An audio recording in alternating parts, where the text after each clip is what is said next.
Friend, नमस्कार। मेरे YouTube channel पर आप सभी का स्वागत है। देखिए, एक बहुत प्यारा सा गीत लेकर आई हूँ। देखिए, एक पत्नी अपने पति से कह रही है,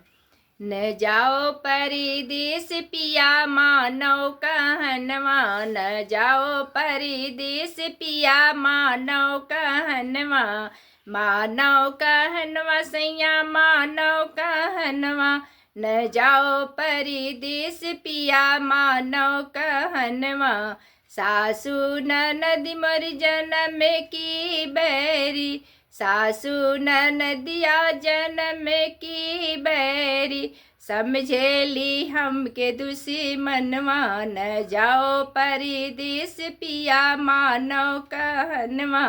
न जाओ परदेस पिया मानो कहनवा,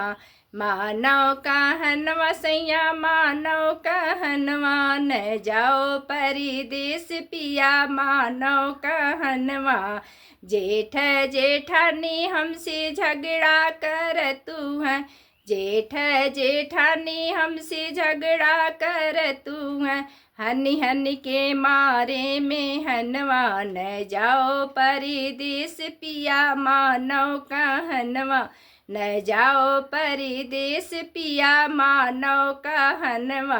मानो कहनवा सैया मानो कहनवा, न जाओ परदेस पिया मानो कहनवा, न जाओ परदेस पिया मानो कहनवा।